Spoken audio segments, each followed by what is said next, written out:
What's up, guys? Back again. Let's try another problem here. This should be number 3 of that worksheet. Okay, we've got cosecant squared of theta minus cotangent squared of theta.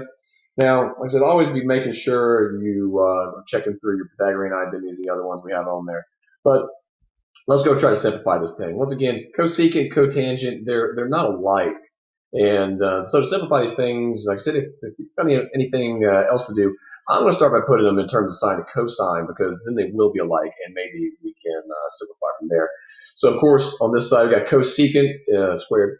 So that's going to be 1 over sine squared. And then we got cotangent squared. So that's cosine squared over sine squared. So let's write that down. Okay. So like I said, we got 1 over sine squared theta minus cosine squared theta over sine squared theta. Okay? Now, take a look at this now.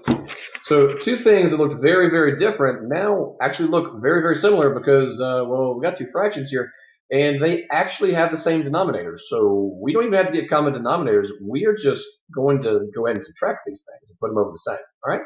So let's do that. So two separate ones. Now we literally just have 1 minus cosine squared theta all over sine squared theta. Okay? So now let's take a peek at this.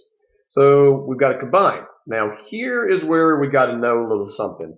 1 minus cosine squared theta. I happen to know that 1 minus cosine squared of theta is equal to sine squared of theta. Now this may be one you hadn't seen yet, so I'm going to show you a little off to the side.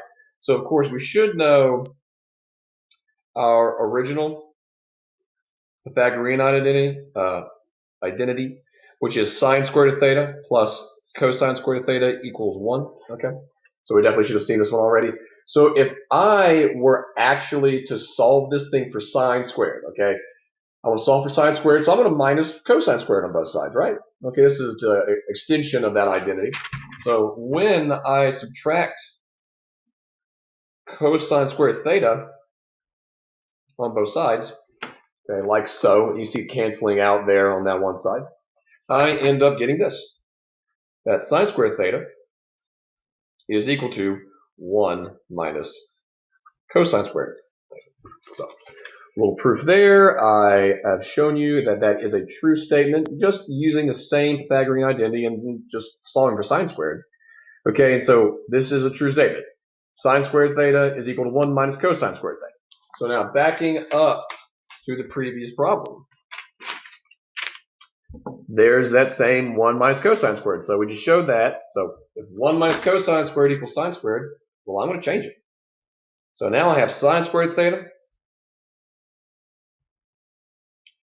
over sine squared theta. And hopefully we can see where this is going. Sine squared divided by sine squared, well, that cancels.